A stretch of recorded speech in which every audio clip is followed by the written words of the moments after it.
이렇게 중요한데 사실 시민들이 좀 궁금해할 게요. 왜 그러면 폐쇄하느냐? 폐쇄한 이유가 뭐라고 우리 생각하시는 부국장님께서 말씀해 보십시오. 예. 결국은 시대적 흐름 때문이다. 뭐 이렇게 정리할 수 있을 것 같아요. 도대체 예. 뭔 얘기냐? 그러면은 이제 첫 번째 한 두 가지 요인을 뽑을 수 있을 것 같은데 첫 번째는 세계적인 이제 철강 공급 과잉이죠. 이건 뭐 세계적인 철강 공급 과잉의 주범은 중국이지만 뭐 전 세계에서 필요로 하는 어떤 철강이 100이라 그러면 50% 이상을 중국이 이제 생산을 하고 있고 또 중국이 생산을 하고 있으면은 세계 철강협회나 이런 데서 좀 야 우리 같이 살자. 그래서 조금 좀 생산량도 좀 조정하자 했는데 중국이 말을 안 듣고 있죠. 자기네들이 그냥 해버리고 마니까. 그래서 공급 과잉이 됐다는 얘기는 또 반대로 얘기하면은 수요가 부족한 거죠. 공급 과잉의 반대말은 수요가 부족한 거니까.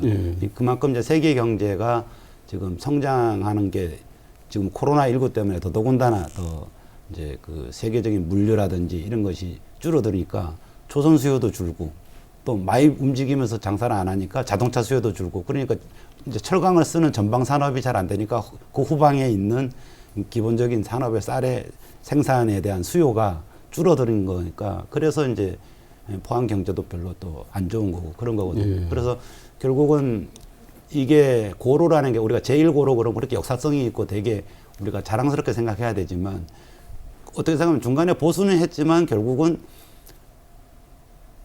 그때 당시 최첨단 과학기술의 총화가 고로지만 그게 이제 60년대 말에 기술인 거죠. 예. 그만큼 결국은 지금의 시점으로 보면 비효율적인 거죠.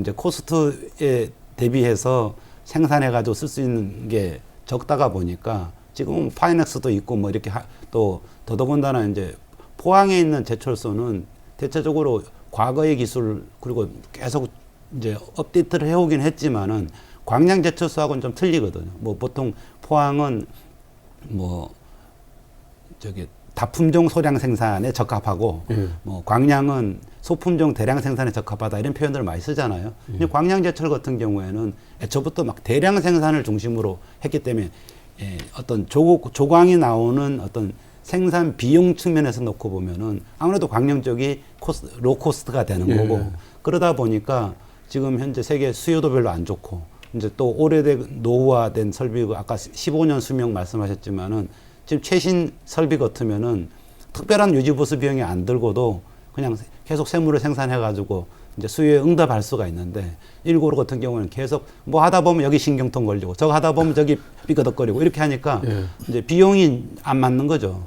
그런 의미에서 자연스럽게 퇴장할 필요가 생겼다라는 게 첫 번째 그 요인이고 두 번째는 세계적인 이제 트렌드의 변화죠. 이제 환경 그 철강을 쓰는 그 소재가 이제 자동차도 점점 경량화되니까 이제 플라스틱이라든지 뭐 강화 뭐 섬유라든지 이런 걸 많이 대체가 되면서 차량이 좀 그렇게 되는 이유 자체가 세계적인 환경 문제, 이제 CO2 배출, 탄소 배출 문제가 많이 생기기 때문에 그래서 옛날의 기술로 만들어지니까 당연히 이제 환경 오염 물질 같은 경우도 지금은 뭐 여러 가지로 많이 했지만 그래도 지금 최신 설비보다는 이제 그런 오염 물질도 많이 나고 하는 거기 때문에 그런 환경 문제에 대응하기 위해서라도 가급적 노후화된 거를 이제 가동을 좀 줄이거나 그렇게 할 수밖에 없죠. 그런데 이제 물론 2017년에도 한번 얘기가 나왔었지만 그 뒤로도 아마 극적으로 올 연말쯤에 경기가 확 살아나가지고 막 그냥 그 저기 철강 수요가 막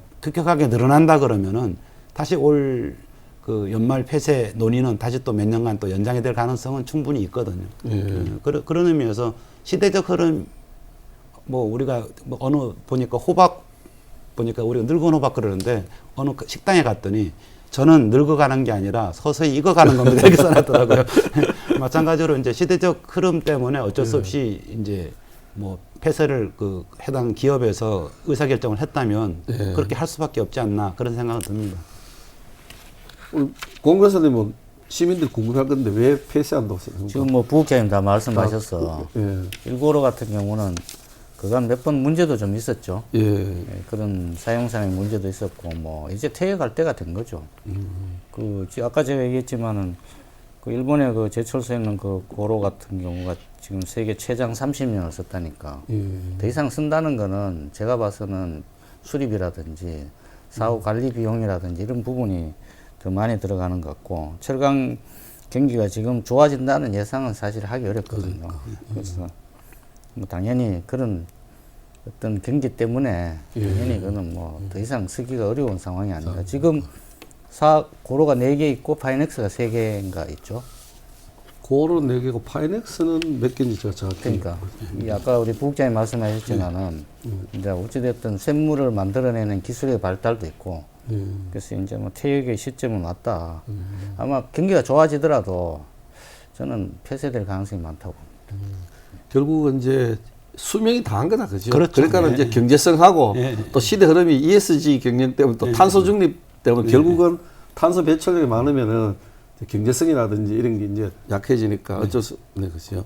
여러 가지. 근데 이제 어쨌든 두 분 말씀했지만 2017년에도 잠깐 이제 그 폐쇄한다는 소리가 들렸다가 이제 다시 그 개수공사에 썼는데, 원래는 아마 이 연말에 그 폐쇄하기로 했다가 잠정적으로 결정됐다는 이야기가 들려오는데, 아마 특별한 변동이 없으면은 아까 말씀하는 뭐 수요가 폭발적으로 갑자기 는다는 이런 특별한 상황이 발생 안 하면은 거의 폐쇄할 것 같아요. 근데 이제 이렇게 그 폐쇄한다는 소식이 들리니까 우리 시민들 입장에서는 상당히 이제 관심을 많이 가져요.